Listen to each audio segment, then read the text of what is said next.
मज तो नवल वाटतेसे जीवी आपली पदवी विसरले, कवनिया सुखा परब्रह्म बोलले, गुंतून राहिले भक्ता भागले. निर्गुण होते ते सगुण पै झाले, विसरून गेले आप आपला. चोका म्हणे ऐसा कैसा हा नवला, देवादी देव वेडावला. चोखोबांना एका गोष्टीचं फार नवल वाटते.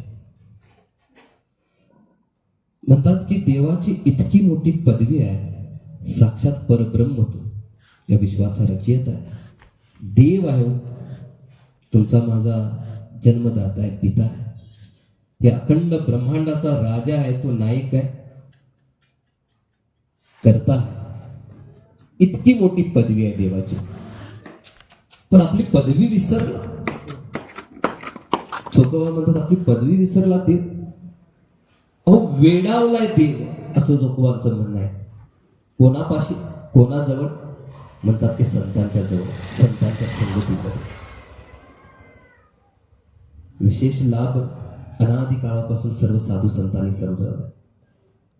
अशा प्रकारचा जेव्हा वातावरण बनलं जातं, जिथे प्रभू परमात्माची, पांडुरंगाची हरिचर्चा केली जाते, यशोगान केलं जातं, त्याचं ध्यान केलं जातं, नामकीर्तन केलं जातं, साक्षात तिथं देव प्रकर्षानं जाणवायला लागतो. अहो वेडावलेला देव जाणवायला लागतो, असं चोखोबांचं म्हणणं आहे.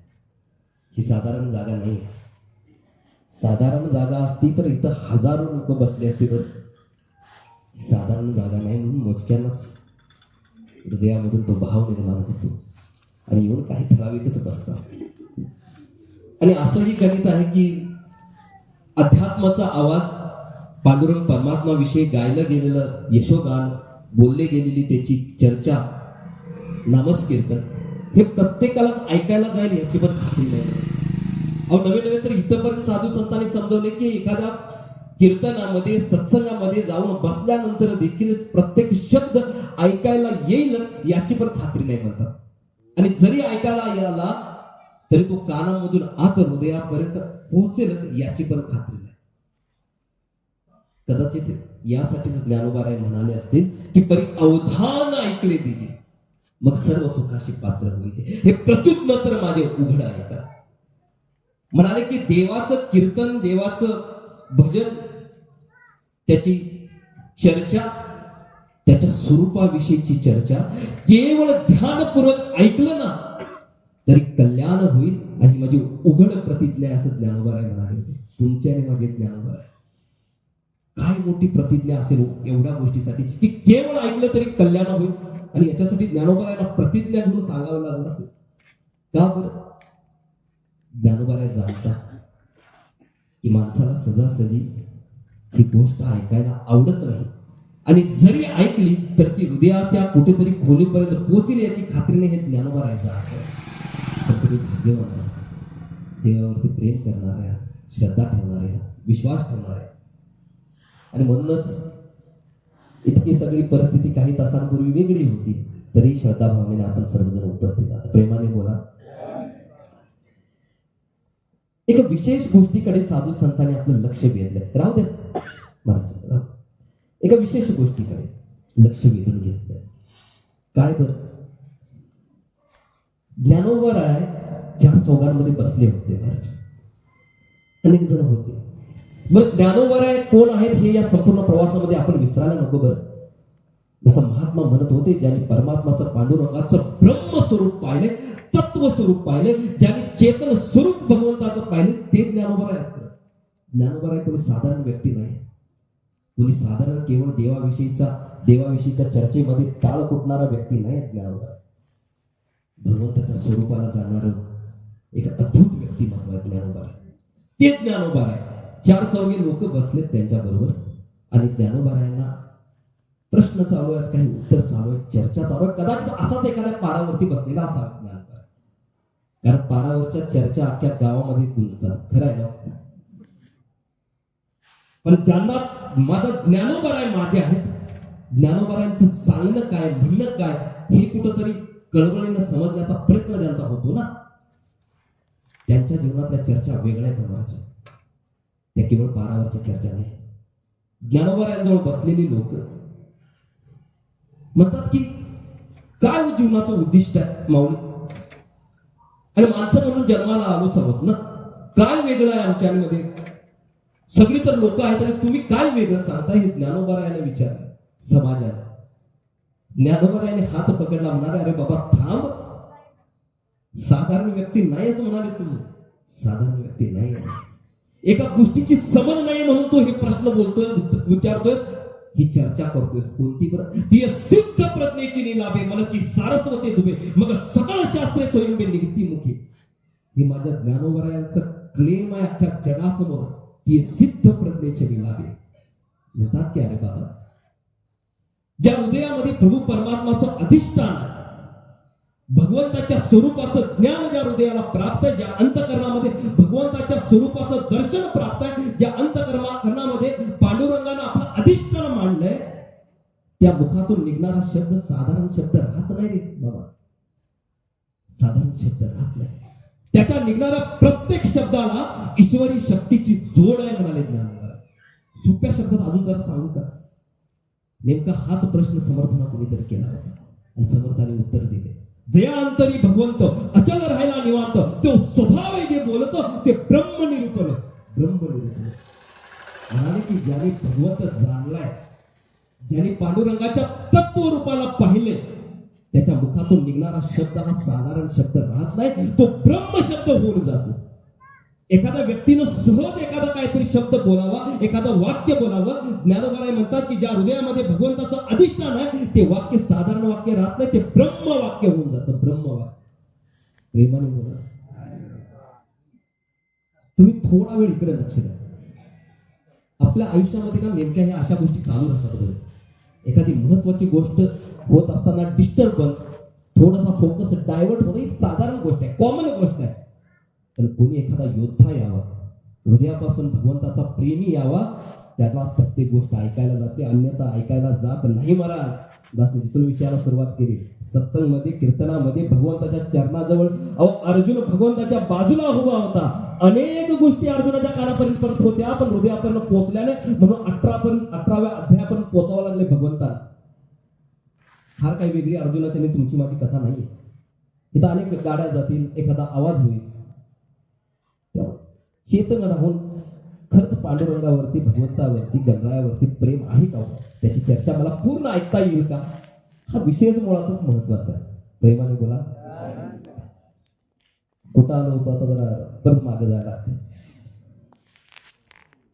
ज्ञानोबाराय सांगतात की भगवंताचं तत्वरूप ज्या हृदयामध्ये आहे,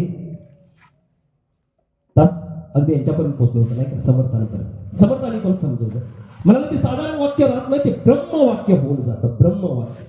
ज्ञानोबाराने एका अद्भुत प्रवासाची सुरुवात सांगितली अख्ख्या जगाला, एका अद्भुत प्रवासाची. तुम्ही काळजीपूर्वक ऐकाल का? ज्या गोष्टीचा थोडाफार अनुभव केलाय, ज्या गोष्टीला सद्गुरूच्या कृपेने समजले ना, ती चरणाजवळ तुमच्या ठेवतो थोडा वेळाला. खरंच काळजीपूर्वक ऐकाल का? प्रेमाने बोला. ज्ञानोबाराने एका अशा गोष्टीचा उद्घोष केला. म्हणाले की अरे बाबा, तुम्ही साधारण माणसं नाही आहात, तुम्ही साधारण माणसं नाही आहात, तुम्ही साक्षात देव आहात, तुम्ही साक्षात परमात्मा आहात, पांडुरंग आहात. देवाच्या मुखातून निघणारी वाणी जशी प्रत्येकाला आवडते, तशीच वाणी एखाद्या व्यक्तीच्या, एखाद्या माणसाच्या मुखातून निघते रे बाबा. तो साधारण व्यक्ती राहील का? देव आहात म्हणाले, ईश्वर आहात, तुम्ही साक्षात देव आहात. आचार्यांकडे बोट करून दाखवताना सांगितलं होतं. आचार्यांनी नेमका याच गोष्टीचा उल्लेख केला होता, जे महात्मा समजवत होते. अहम ब्रह्मास्मी, अहम ब्रह्मास्मी, की मीच स्वतः ब्रह्म आहे, देव आहे, ईश्वर आहे, तत्व आहे. अनेक साधू संतांनी या गोष्टीचा उल्लेख केला. फारसा खोलामध्ये त्या विषयाकडे न जाता त्याच्यामध्ये एक प्रश्नचिन्ह निर्माण होतो, जो ज्ञानोबारायांनी अख्ख्या जगासमोर प्रश्न निर्माण केला. म्हणाले की माणसाची इतकी कॅपॅसिटी असताना, जीवनाची इतकी संभावना असताना की देव रूप होऊन जीवन जगावं, ईश्वर रूप होऊन जीवन जगावं, अहो पांडुरंगमय जीवन जगावं, इतकी जीवनाची संभावना असता का बरं आपलं जीवन तसं नाही? का बरं अंतकरणामध्ये नेहमी तळमळच आहे, एखाद्या गोष्टीची चिंताच आहे. घर परिवारामध्ये चिंता, टेन्शन, डिप्रेशन, नुसतेच वादावाद, एक दिवस चांगला आहे तर दुसऱ्या दिवसाची काय गॅरंटी नाही. का बरं असं सगळं बिघडलेलं वातावरण? आणि सगळं चांगलं आहे असं दिसत असताना पण कधीतरी आपण एकटं बसल्यानंतर कळते की आतमध्ये तळमळ भयानक आहे, भयानक आहे. शास्त्राने विचारलेला प्रश्न आहे, ईश्वरीय जीवन जगण्याची कॅपॅसिटी, ईश्वरीय जीवन जगण्याची संभावना माणसाची असताना एक माणूस ईश्वरीय जीवन का जगत नाही? का जगत नाही? अध्यात्माने विचारलेला प्रश्न आहे. भगवंत अर्जुनाच्या बाजूला उभे आहेत, चर्चा चालू आहे आणि भगवंतांनी सांगितलं, नैनम चिंतन्ति शस्त्राणि नैनम दहन्ति पावकान चैनम क्लदन्ति आपोन शोचयति मारुता, की अर्जुना, अरे मी तुटत नाही, फुटत नाही, जात नाही, येत नाही, माझा आरंभ नाही, मध्य नाही, अंत नाही, मी अपरिवर्तनशील आहे, अखंड आहे, अभंग आहे, अभेद्य आहे, अनादी काळापासून मी इथंच उभा आहे. स्वतःविषयी सांगितलं भगवंतांनी अर्जुना. इथपर्यंत ठीक होतं. त्यानंतर देखील अर्जुन शांत झाला नाही. आपण देखील देवाविषयी जाणतो, देवाला मानतो, देवाची पूजा अर्चना करतो, त्याच्यावर विश्वास ठेवतो. अर्जुनानं देखील मानलं, म्हणाले तुम्हीच देव आहे. इथपर्यंत ठीक आहे. तरी देखील अर्जुनाच्या जीवनाची चिंता संपली नाही. अर्जुन चिंतेत तसाच आहे. विचार करतोय कसं होणार माझं, यांना मारल्यानंतर माझं काय व्हायचं, अनेक गोष्टींची चिंता. मग दुसरा टप्पा अर्जुन भगवंताने पाय पुढे टाकला. म्हणाले, अरे अर्जुना, आतापर्यंत तू जे जाणलंस ना ते तुझ्याविषयी जाणलं. एक गोष्ट तुला मी आता सांगतो. आता तुला कशाची गरज आहे माहितीये का? Now you have to know the existence of yourself. तुला ना आता तुझ्याविषयी, तुझ्या अस्तित्वाविषयी जाणण्याची गरज आहे. म्हणून दुसऱ्या अध्यायातून 23वा श्लोक झाला. 28वा श्लोक भगवंताने अर्जुनासमोर प्रस्तुत केला आणि सांगितलं की अर्जुना, एक व्यक्ती अव्यक्तादीनी भूतानी, एक व्यक्ती अव्यक्तादीनी भूतानी व्यक्त मध्यानी भारता अव्यक्त निधनान्यव तत्र का परिदेवना. म्हणतात की अर्जुना, एक व्यक्ती जन्माच्या पूर्वना अव्यक्त रूपामध्ये असतो, पण असतो खरं. जन्म घेताच तो व्यक्त होतो. जसं तुम्ही आणि मी आहे. आज जन्म घेतला, शरीर आहे, कुणाला भगिनीचं शरीर आहे, महात्माचं शरीर आहे, बुजुर्ग झालंय, कुणाचं तरुण आहे, शरीर आहे. एकमेकाला पाहतोय, मी माझ्या शरीराला पाहतोय, तुम्ही तुमच्या शरीराला पाहतात, एकमेकाला पाहतोय, व्यक्त आहोत, आज आहोत. आणि म्हणतात की निधनानेव तत्र का परिदेवना. निधनाच्या नंतर, मृत्यूच्या नंतर पुन्हा जीव आपल्या मूळ स्वरूपाला जाईल, अव्यक्त रूपामध्ये जाईल. अर्जुना, तू कालही होतास, आजही आहेस आणि उद्याही राहशील. या दोन गोष्टीचं स्वतःचं रूप समजवलं. अर्जुनाच्या जीवनाचे एक्झिस्टन्स ऑफ लाईफचं, जीवनाचं वास्तविकता, सत्य समजवलं आणि सांगितलं. याचं एक कन्क्लुजन महत्वाचं आहे. काय? माझं रूप, माझं स्वरूप आणि तुझ्याविषयी सांगितलेली गोष्ट, ह्या दोन गोष्टी भिन्न नाहीत रे अर्जुना. हे दोन्ही एकच आहे. जसा मी आहे ना तसाच तू आहेस, आणि जसा तू आहेस तसा मी आहे. ही गोष्ट जिथून या विषयाला सुरुवात झाली. ईश्वरीय जीवन जगण्यासाठी जन्म घेतलाय तुम्ही आणि मी. पांडुरंगमय होऊन जीवन जगावं, ईश्वरमय होऊन जीवन जगावं, कृष्ण होऊन जीवन जगावं, ही तुमच्या आणि माझ्या जीवनाची संभावना. शास्त्राने विचारलेला प्रश्न आहे की असं असताना तुम्ही आणि मी ईश्वरीय जीवन का जगत नाही, का जगत नाही? आणि ही गोष्ट समजवलेली अर्जुनाला देखील पडलेला प्रश्न हाच आहे. म्हणतो की भगवंत, हे जर खरं आहे, हे जर खरं आहे तर मला भगवंत असल्याच्या भावना का नाही होत, का नाही होत? साक्षात तुम्ही माझ्या बरोबर असताना देखील मला मी स्वतः भगवंत असल्याच्या भावना मग का होत नाही? एक उघड प्रश्न आहे. देवावरती आपण सर्वजण श्रद्धा ठेवताना अनेक जण असे श्रद्धावान असतील जे सकाळी कदाचित पूजा केल्याशिवाय पाणी देखील घेत नसतील तोंडामध्ये. इतकी श्रद्धा आहे आणि हे गरजेचे आहे. बरं, छान आहे, हे सगळं उत्तम. देवाविषयी इतकी श्रद्धा आहे, त्याच्या पूजा अर्चनेशिवाय काय खाणं होत नाही, अपार श्रद्धा आहे, सगळं काही आहे. पण राहतो मुळात नेमका प्रश्न पुन्हा तोच, त्याच्यासारखं जीवन झाले का? देवमय होऊन मी कधी जगतो का? विठ्ठलमय माझे जीवन झाले का? महात्मा एक अभंग गात होते, आपण काळजीपूर्वक जरा ऐकला असेल. आम्ही देह केले दुखानं, तेथे साठविले ब्रह्मज्ञान. कशासाठी जन्माला आलोय माहितीये का?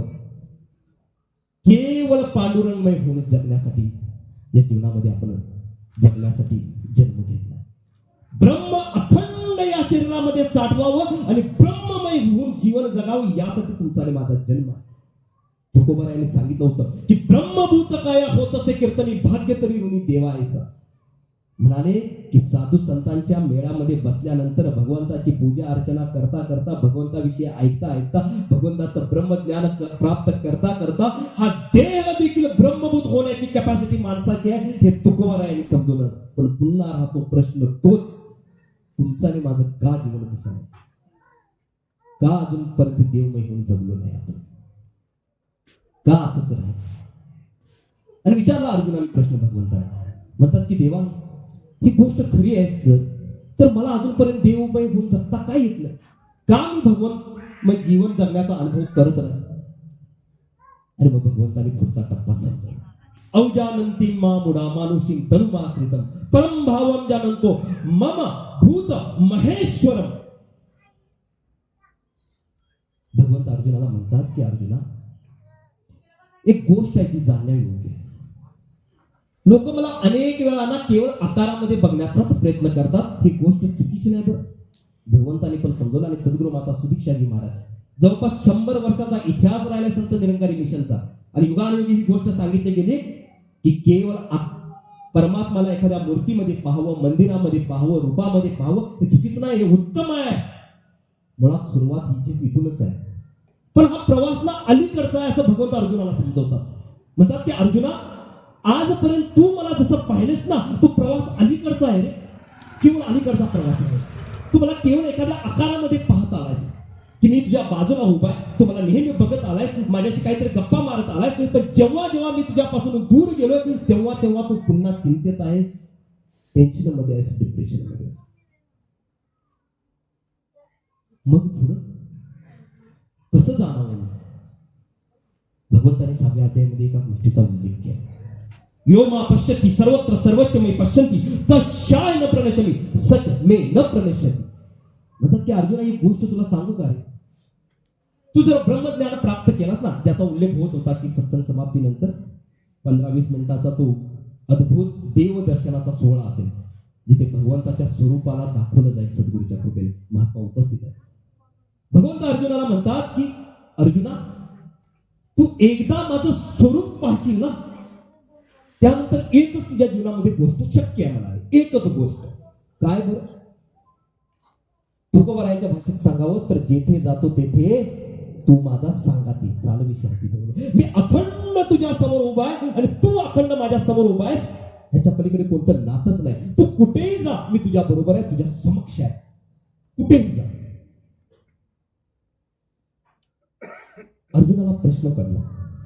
म्हणा लागला की भगवंता, जर ही गोष्ट खरी आहे, तुम्ही म्हणताय तसं की मी कुठेही गेलो तरी मला तुमचं दर्शन होईल, तुम्ही माझ्या समक्ष आहात, ही जर गोष्ट खरी असेल तर तुम्ही मला प्रत्येक ठिकाणी का दिसत नाही? का दिसत नाही? अर्जुनाने थोडी हिंमत करून भगवंतांना हा विचारला प्रश्न. दास विनम्रपणे हात जोडून आपल्या सर्वांसमक्ष एक प्रश्न करतो. कदाचित आपल्या भक्तीचा प्रवास असेल 30 वर्षाचा, 40 वर्षाचा, 50, 60, 70 पर्यंत पोहोचला असा. कधीतरी शेताच्या बांधावरती उभं राहून आपण नजर मारल्यानंतर आपल्याला पांडुरंग परमात्मा अख्ख्या विश्वामध्ये, अख्ख्या शेतामध्ये दिसलाय का? बांधावरती उभा राहून माझ्या बाजूला, माझ्या खांद्यावर टाकलेला हात मी कधी अनुभवलाय का? कधीतरी घरात निवांत बसला असताना मनामध्ये कुठेतरी चिंता आली, मुलगीचं लग्न आहे, शिक्षण आहे मुलाचं, शेताचं काय करायचं, कर्जाचं आहे, घराचं बांधकाम आहे, तब्येतीचं काय करायचं, हे सगळं असताना पांडुरंग परमात्माने डोक्यावर फिरवलेला हात कधी मी अनुभवलाय का? कधीतरी. कारण उघड प्रतिज्ञा आहे भगवंताची की समक्ष आहे मी तुझ्या. यो मा पश्यति. तुकोबारायांचं म्हणणं आहे की जेथे जातो तेथे तू माझा संगती. जर तुकोबाराय सत्य आहे, जर भगवंत सत्य आहे, तर तुम्ही आणि मी कधी असा अनुभवलाय का? अर्जुनाने देखील भगवंतांना हा प्रश्न केला की हे जर खरं आहे तर तुम्ही मला सगळ्या ठिकाणी का दिसत नाही? 7व्या अध्यायापर्यंत भगवंत पोहोचले आणि उत्तर दिलं. मनुष्यानाम सहस्रेषु कश्चिदत्ति सिद्धये यत तामपि सिद्धाना कच्चिन्मा व्यक्ती तत्वतः तत्वतः. म्हणतात की अर्जुना, या जगामध्ये ना अनेक लोक आहेत, लाखो करोडो लोक आहेत, पण कुणी हजारामध्ये एखादा माझ्या प्राप्तीची इच्छा व्यक्त करतो, माझ्या भक्तीचा प्रयत्न करतो. आणि त्याच्यामध्ये देखील कुणी हजारामध्ये एखादा मला माझ्या वास्तविक तत्व रूपाने जाणतो, ब्रह्म रूपाने जाणतो. अर्जुना, अजूनपर्यंत तू मला माझ्या वास्तविक तत्व रूपाने जाणलं नाही, म्हणून तुला मी सगळीकडे दिसत नाही. साधं सरळ सोपं होतं. आपलाही जर प्रश्न आणि त्याचं उत्तर असं असेल की असा पांडुरंग मी कधी अनुभवला नाही, ना शेतामध्ये अनुभवला, ना घरामध्ये, तर भगवंताने दिलेलं उत्तर आहे की अजून मी माझ्या पांडुरंगाला, अजून मी माझ्या गणरायाला, अजून मी माझ्या माता लक्ष्मीला तत्वरूपाने जाणलंच नाही महाराज. त्यामुळे माझा प्रवास नेहमी अलीकडचाच राहिला, अलीकडचाच. आणि जिथून विषयाला सुरुवात केली, देवमय होऊन जगण्याची जागा ही पलीकडची आहे महाराज. जी सद्गुरूच्या कृपेने या परमस्वरूपाला, ब्रह्मस्वरूपाला, तत्वस्वरूपाला जाणलं ना, की मग पलीकडचा प्रवास सुरू होतो, ज्याच्यानंतर या भगवंत अखंड जेथे जातो तिथे तू माझा संगती जाणवायला लागतो, दिसायला लागतो. प्रेमाने बोला. शास्त्रातून थोडस बाहेर येतो, जड होईल जास्त. तुमच्या आणि माझ्या घरातली एखादी गोष्ट सांगतो बरं. ब्रह्मज्ञान प्राप्त झाल्यानंतर काय होऊ शकतं ह्याचं एक जिवंत उदाहरण. सावतवाला जाणता ना तुम्ही सगळे? सावतामाळी आपले संत आहेत है ना, संतांच्या भूमीमध्ये जन्म घेतलेले आपण. सावतोबांना दुपारच्या वेळामध्ये मोठ झुंपली होती बैलांना आणि पाणी शेंदलं जात होतं. मोठ माहिती आहे ना, जुन्या काळाला, आता तर मोटर आहे, पण काळ्या रंगाची एखादी रबर किंवा प्लास्टिक असायचं ज्याने पाणी शेंदलं जायचं. बैलांना झुंपली होती, मोठीनं पाणी शेंदलं जात होतं. दुपारची वेळ होती, आषाढीचा काळ होता, बैल झुंपली होती, काम चालू होतं. दुपारच्या वेळामध्ये त्यांची पत्नी आणि छोटीशी नागू नावाची छोटीशी त्यांची मुलगी शेतामध्ये आले, जेवण घेऊन आले, बैल दामणीला बांधली, जेवण होत आलं. जेवण होता होता त्यांची पत्नी सावतोबाला एक प्रश्न विचार. मग ते काय हो, देवावरती तुम्ही इतकी श्रद्धा ठेवता, प्रेम करता, देवाचे निस्सीम भक्त आहात, आपण बरं कधी पंढरपूरला जात नाही? तुम्हाला नाही वाटत का देवाच्या दर्शनाला आपण जावं? आपण बरं का जात नाही? कोणाला विचारला प्रश्न? सावतोबाने. पण एक गोष्ट लक्षात ठेवण्यायोग्य आहे बरं, सावतोबा साधारण व्यक्तिमत्व नाही. ज्यांनी प्रवास पलीकडचा अनुभवलाय, जे पलीकडचा प्रवास अनुभवतायत, त्या सावतोबांना विचारलेला प्रश्न आहे की आपण बरं कधी देवाच्या दर्शनाला जात नाही? तुम्हाला नाही वाटत का देवाच्या दर्शनाला जावं? सावतोबा उठले, हात धुत मनामध्ये विचार करतायत की अरे अशी कोणती जागा आहे की जिथून उठावं की देव नाही आणि दुसरीकडे आहे म्हणून कुठल्या तरी ठिकाणी देव आहे म्हणून शोधायला जावं, असा विचार करत करत करत गेले. आपल्या कारभाराकडे पूर्ण एखादी नजर मारली, शेताकडे नजर मारली आणि बैलाच्या पाठीवरती हात थाप टाकली आणि अद्वैत वेदांताचं गहन तत्वज्ञान सावतोबाने आपल्या पत्नीला समजवलं. जो प्रवास आहे पलीकडचा, हे सांगताना सावतोबा म्हणतात की बैल विठ्ठल शेत विठ्ठल विश्व विठ्ठल गे, विठ्ठल वाणी मोठ काळी ती भी विठ्ठल गे, ती भी विठ्ठल गे. सावतोबा आपल्या पत्नीला समजवतात महाराज, पलीकडचा प्रवास. तुमच्या आणि माझ्या घरातली गोष्ट की ब्रह्मज्ञान प्राप्तीनंतर या परमात्म्याच्या स्वरूपाला जाण्यानंतर काय होतं याचं जिवंत उदाहरण सावतोबा आपल्या पत्नीला सांगतात की अगं हा बैल विठ्ठल आहे, हे शेत विठ्ठल आहे, हे सगळं विठ्ठल आहे का? ही मोठ निर्जीव वस्तू समोर आहे महाराज. सावतोबा म्हणतात ही विठ्ठल आहे, विठ्ठल. थांबलेले तितक्यावर सावतोबा नजर गेली झाडांकडे, अनेक पक्ष्यांची किलबिलाट चालू आहे आणि सावतोबा म्हणतात की पोपट रागू मोर मैना चिमणी विठ्ठल गे, चिमणी वाणी नागू माझी. नागू कोण आहे? त्यांची मुलगी. चिमणी वाणी नागू माझी, ती भी विठ्ठल गे, ती भी विठ्ठल गे.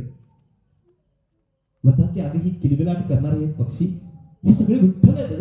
एवढंच काही आपली नागू ही पण विठ्ठल आहे म्हणतात, विठ्ठल आहे. कधीतरी आपल्या नजरेला आपली मुलगी पडली का? विठ्ठल स्वरूप, पांडुरंग रूप. छोटासा मुलगा आपल्या घरामध्ये अनेक खोड्या करतोय, अनेक मस्ती करतोय. कधीतरी आपल्या नजरेला पांडुरंग खेळताना माझ्या घरामध्ये मी अनुभव नाही का? जिथून विषयाला सुरुवात केली की अखंड जीवन परमात्मामय, पांडुरंगमय, ईश्वरमय, कृष्णमय जीवन जगावं म्हणून जन्म घेतला होता. स्वतःच जाऊ दे, स्वतःच्या मुलामध्ये पांडुरंग दिसला नाही, मुलगीमध्ये दिसला नाही. आम्ही बरं कधी अनुभवला नाही. प्रवास अलीकडचा राहिलाय महाराज. पलीकडच्या प्रवासाची ही सुरुवात आहे. ही संत मंडळी हा जो घाट घातलाय ना, हा पलीकडच्या प्रवासाची सुरुवात करून देण्यासाठी आहे महाराज. पलीकडचा प्रवास. सावतोबा थांबले ना तिथपर्यंत. एका झाडाकडे नजर गेली, वेल वाढली होती, त्या झाडाकडे बघतायत टकामका सावतोबा. परत पत्नीकडे बघतायत, म्हणतात की वृक्ष विठ्ठल, वापी विठ्ठल, वेली विठ्ठल गे, वेली वाणी सखी माझी, तू भी विठ्ठल गे, तू भी विठ्ठल गे. काय संसार असेल बघा महाराज, प्रपंच असेल, काय गृहस्थी असेल की एखाद्या पतीनं आपल्या पत्नीला म्हणावं की जसं झाडाच्या आधाराने एखादी वेल वाढते ना, तशी माझ्या आधाराने माझ्या बरोबर संसार करणारी तू देखील माझ्यासाठी विठ्ठल स्वरूपच आहेस, विठ्ठल स्वरूप आहेस. आपल्याला बरं आपली कधी पत्नी ईश्वरमय दिसली नाही, पांडुरंगमय दिसली नाही. कलकलाट, घरामध्ये बिघडलेली अवस्था. आणि दावा आहे माझा, 25 वर्ष देवाचं करतोय, 30 वर्ष देवाचं करतोय, पूजेशिवाय पाणी पित नाही. सावतोबाने सांगितलं, महाराज प्रवास अलीकडचा राहिलाय म्हणून पत्नीमध्ये देव दिसला नाही आणि पांडुरंगमय कधी माझा मुलगा आणि मुलगी मला वाटली नाही. सावतोबाने बांधावर उभारावं, शेताकडे नजर मारावी आणि सांगावं की अख्खं शेत गच्च भरलंय माझं माझ्या विठ्ठलानं, पांडुरंगानं. माझ्या बांधावर मात्र नेहमी भांडणच आहे. का? कारण प्रवास अलीकडचा आहे. सद्गुरु माता सुदीक्षाजी महाराजांनी जे ब्रह्मज्ञान प्राप्तीची व्यवस्था, ही व्यवस्था आहे पलीकडच्या प्रवासाची, सुरुवात आहे पलीकडच्या प्रवासाची. ज्याला जगत असताना ईश्वराला जवळून अनुभवता येतं, इतकं जवळ की या सगळ्याला कन्क्लूड करताना सावतोबा म्हणतात की सर्व चराचर सूर्य चंद्र गे गमते विठ्ठल गे. विठ्ठलाचा दास सावता तो भी विठ्ठल गे, तो भी विठ्ठल गे.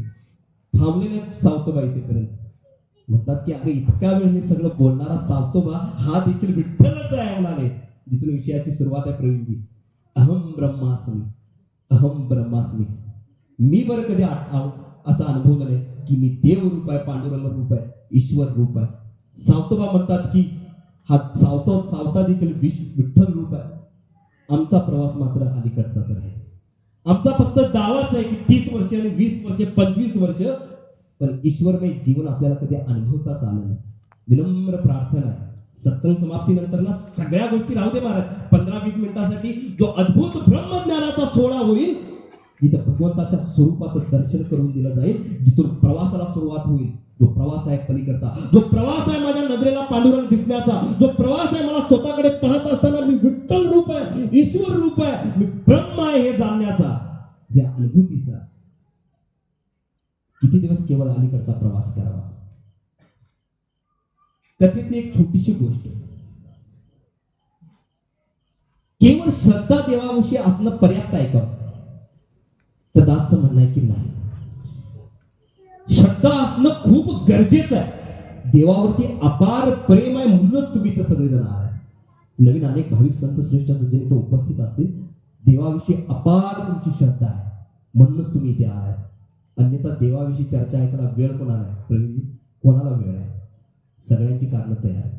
पण तुमची श्रद्धा आहे, विश्वास आहे, प्रेम आहे, पांडुरंगावरती तुम्ही विश्वास ठेवता म्हणून इथं आला. पण एक विशेष महत्वाचा एक मुद्दा आहे, केवळ श्रद्धा, केवळ देवाविषयीचं प्रेम पर्याप्त आहे का? नाही महाराज, इतिहास या गोष्टीची साक्ष देऊन जातो. नामदेवांचं जीवन तुमच्या आणि माझ्या साक्षीला आहे. ज्यांच्यासाठी देवानं प्रकट व्हावं, ज्यांच्या हातातून नैवेद्य खावा, ज्यांच्यासाठी खेळावं, बागडावं, ज्यांनी हाक देताच प्रकट व्हावं, इतकं सगळं देवाच्या जवळ जाऊन पोहोचले होते नामदेव महाराज. देव ज्यांच्यासाठी प्रकट व्हावा इतकी श्रद्धा अपार शिगेला पोचली की नाव त्यांचं भगवंतांचं घ्यावं आणि भगवंतांना प्रगट व्हावं इतकी श्रद्धा शिगेला पोचली. पण इतिहास खुणावून सांगतोय महाराज सगळ्या भक्तांना, श्रद्धावानांना नामदेवांचा इतिहास की इतकी शिगेला पोचलेली श्रद्धा ही पर्याप्त ठरली नाही. इतकी श्रद्धा. पण जेव्हा 4 भावंडांच्या भेटीला नामदेव महाराज आले, निवृत्ती दादा उभे आहेत, ज्ञानोबराय उभे आहेत, मुक्ताई उभे आहे, सोपान काका उभे आहेत, आणि आविर्भावामध्ये आहेत की देवाची जवळी काय, मला देव माझ्याबरोबर बोलतो, देव माझ्या समेत खेळतो, देव माझ्यासाठी प्रगट होतो. या आविर्भावामध्ये देवाच्या जवळ पोचलेले, देवाच्या विषयीची श्रद्धा शिगेला पोचलेले नामदेव महाराज जेव्हा 4 भावंडांच्या भेटीला आले, आविर्भावामध्ये आले, निवृत्ती दादाने लगेच प्रणाम केला. म्हणाले इतके मोठे संत ज्यांच्यासाठी देव प्रगट होतो, नमस्कार केला. निवृत्ती दादाने नमस्कार केला, पण परतून काय नामदेवांनी नमस्कार केला नाही, आपण जाणता. ज्ञानोबरायाने नमस्कार केला, सोपान काकानेही नमस्कार केला, आणि आता बारी कोणाची आली? मुक्ताईची, छोटीशी मुक्ताई. मुक्ताईने काय नमस्कार केला नाही. निवृत्ती दादा म्हणतात, अगं मुक्ते, तू नामदेवांना नमस्कार करत नाहीस? अगं इतके मोठे संत, इतका मोठा देवावर यांचा अधिकार, त्यांना तू नमस्कार करत नाहीस? नमस्कार कर त्यांना. मुक्ताई लाले लाल बुंद झाली, रागाने लाले लाल झाली आणि रागाने त्यांच्याकडे बघतीये. आणि छोटीशी मुक्ताई, छोटीशी जरूर आहे, पण पलीकडचा प्रवास अनुभवणारी मुक्ताई आहे. पलीकडचा प्रवास, जिनं परमात्माचं ब्रह्मरूप पाहिलं, पाहिलंय, स्वरूप पाहिलंय. ती मुक्ताई छोटीशी रागाने पाहिलं, रागाने नामदेवाकडे पाहिलं आणि विचारला एक प्रश्न की अखंड जयाला देवाचा शेजार कार्य अहंकार नाही गेला का? मला यांचा दावा आहे नामदेवांचा की अखंड शेजार आहे मला पांडुरंगाचा, की देवाविना मी राहतच नाही म्हणतात.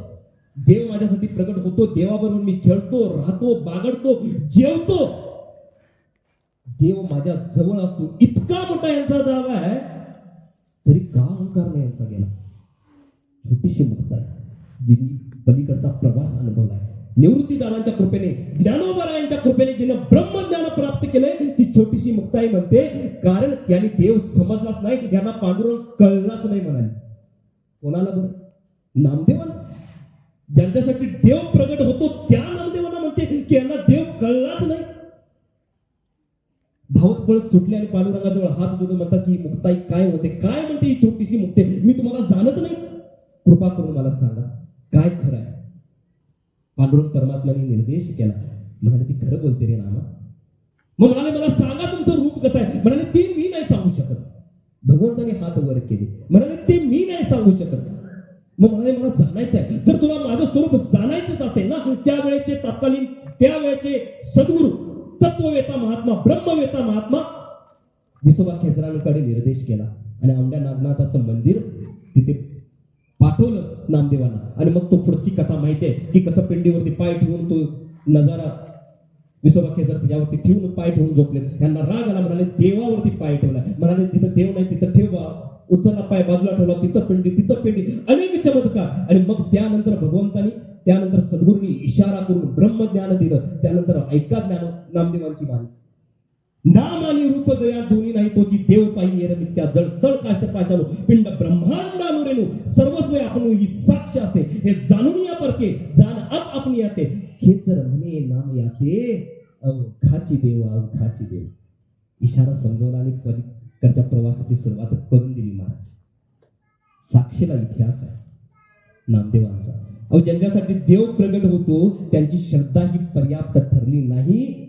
मुक्ताईनं सांगितलं की नामदेवा तुम्हाला अजून सद्गुरूकडून देव समजावा लागेल. ही व्यवस्था केवळ त्यासाठीच आहे, हात जोडून प्रार्थना करण्यासाठी. आणि दासी आपल्या अनेक नवीन भाविक सत्श्रेष्ठ सज्जनांच्या चरणी दास प्रार्थना करतोय. दासी तेच निवेदन करण्यासाठी महापुरुषांच्या कृपेने इथे आलोय की सद्गुरूकडून जाणता येतं महाराज. जो देव नामदेवांनी पाहिला, 1400 वर्ष ज्यांनी अधिराज्य गाजवलं अनेक सिद्धींच्या दोऱ्यावरती, त्या चांगदेवाना मुक्ताईनं पण तेच समजवलं. म्हणे मुक्ताबाई ऐक चांगदेवा पाहून गे रोकडे जगिया ब्रह्म दिसे उघडे. ब्रह्म दिसे उघड पर ब्रह्म कधी मी अनुभवलंय का? ते अनुभवण्याची जागा आहे सद्गुरूंची चरण, ते अनुभवता येतं. दासने जिथून विषयाला सुरुवात केली होती ना, हे शरीर ब्रह्मभूत करता येतं महाराज. शास्त्रांनी समजवलंय, साधू संतांनी समजवलंय. केवळ माणूस म्हणून जगून मरून जावं ना, याच्यामध्ये काय रस नाही, काय याच्यामध्ये राम नाही महाराज. राममय होऊन जीवन जगावं याच्यामध्ये राम आहे. राममय होऊन जीवन जगावं. आणि ते कसं प्राप्त होतं? महात्मा गात होते की आम्ही देह केले दुकान, तेथे साठवले ब्रह्मज्ञान. हे अंतकरण केवळ ब्रह्मज्ञान साठवण्यासाठी आहे. आपण अनेक गोष्टी वेगळ्याच साठवलेत महाराज. म्हणून विषयाला जिथून सुरुवात केली होती, कलकलाट, स्ट्रेस, टेन्शन आणि सगळ्या बिघडलेल्या गोष्टी आपल्याला पाहायला मिळतात. बस प्रार्थना करतोय.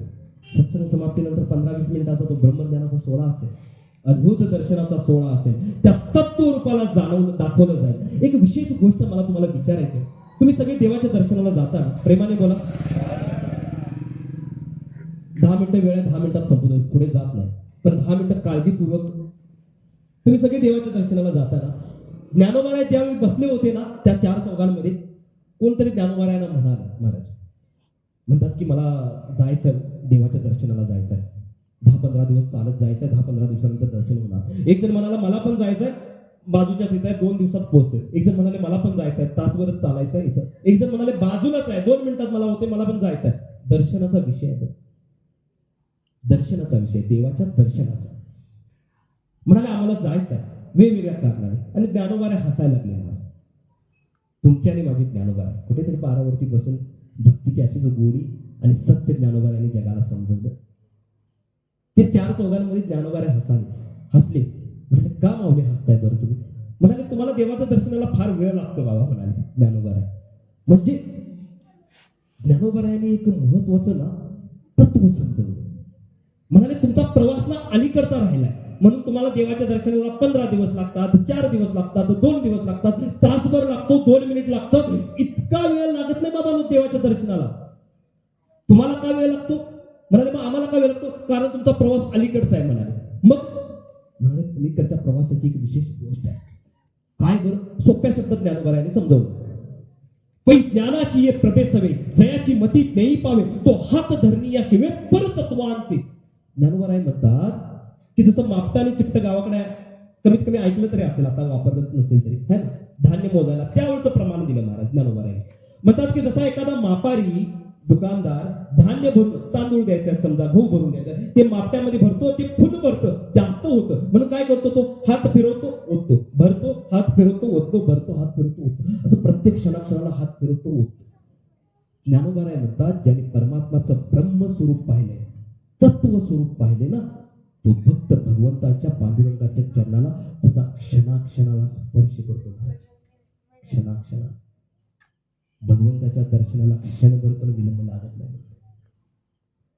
आम्हाला मात्र 15 दिवस लागतात, 4 दिवस लागतात, तासभर लागतो, 2 मिनिटं लागतात. ज्ञानोबाराय म्हणतात की इच्छा व्यक्त होताच त्या क्षणाला हे कपाळ, हे माथा भगवंताच्या चरणाजवळ टेकवला जातो. इतका मोठा तुमचा आणि माझा अधिकार आहे महाराज. पण कधी आपण असा अनुभवला नाही का? कारण प्रवास राहिलाय तुमचा आणि माझा अलीकडचा. सद्गुरू येतात पलीकडचा प्रवासाची सुरुवात करून द्यायला. क्षणात इच्छा व्यक्त होताच हे कपाळ, हे मस्तक भगवंताच्या चरणावर ठेवलं जातं. इतका जवळ भगवंत आहे म्हणून समजून ज्ञानोबाराय. पण त्याच्यामध्ये एखाद्याने ना दावा केला होता, म्हणतात मी तर देवाला खूप जवळ आहे, मी देवाच्या जवळचा, मी देवाला पाहिलंय वगैरे दावा करत होता. आणि ज्ञानोबारायांना राहिलं नाही. मी माऊली थोड्याशा कडक शब्दामध्ये एक गोष्ट बोलून गेली.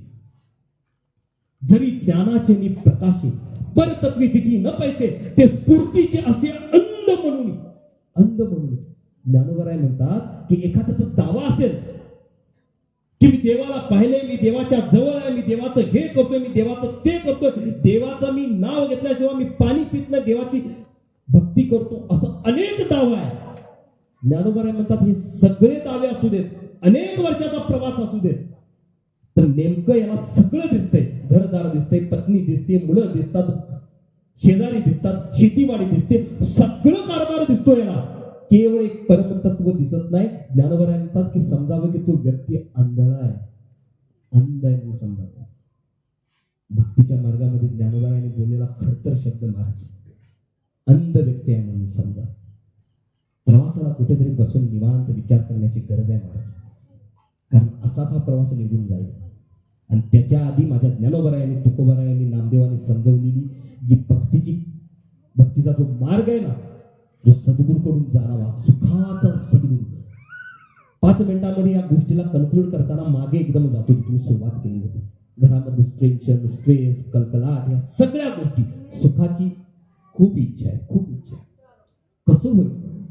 म्हणतात की सुखाचा सद्गुरू सुखरूप खेचू, स्वरूप साक्षात्कारू दाखविला, विठ्ठल पाहता मावळले मन, ध्यानी भरले नयन, तन्मय झाले मी माझे होते, ते मज माझी निमाले, जळे जळ गिळले जयापरी, तेथे आनंदी आनंद वळला परमानंदू, नाम्या झाला बुधू, विठ्ठल नामे, विठ्ठल नामे. नामदेव महाराज म्हणतात या अखंड विश्वामधल्या सुखाचा जर सागर कोण असेल तर तो केवळ सद्गुरू आहे म्हणा. का? कारण त्यांच्याकडे हे परम तत्व पाहायला मिळतं, हे ब्रह्म पाहायला मिळतं. आणि एकदा हे ब्रह्म पाहिलं ना, प्रवास पलीकडचा सुरुवात होतो महाराज. अन्यथा वाढदिवस अनेक वर्षानुवर्षे होत चाललेत महाराज.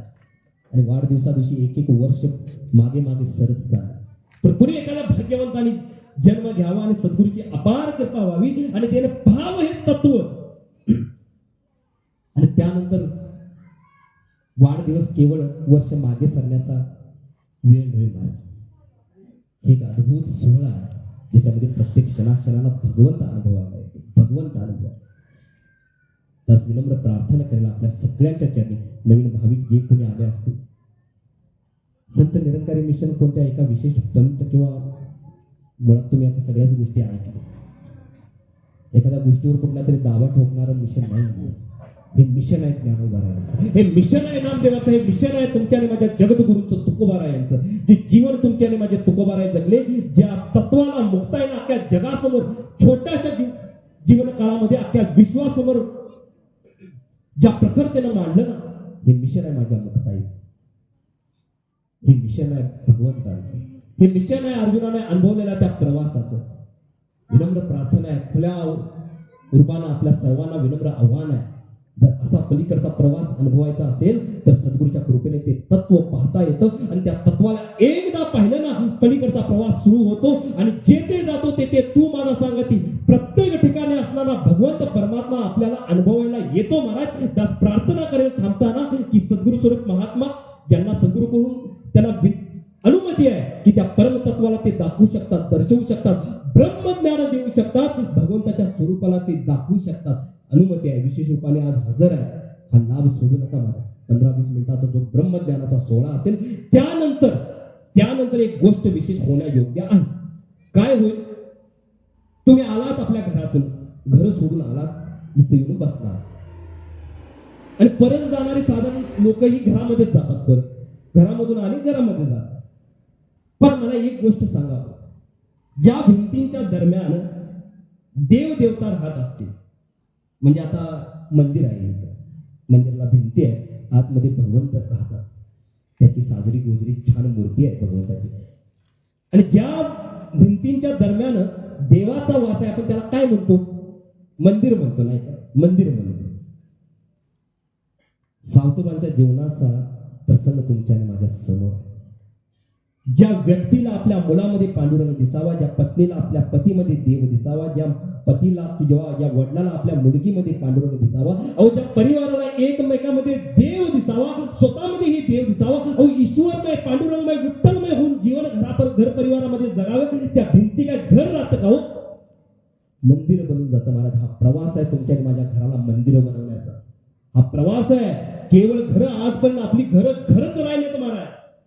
आज प्रवासाला त्या सुरुवात करावी लागेल जिथं आपलं घराचं मंदिर बनेल. या आपण सर्वजण आमंत्रित आहात त्या ब्रह्मज्ञान सोहळ्याला अनुभवण्यासाठी.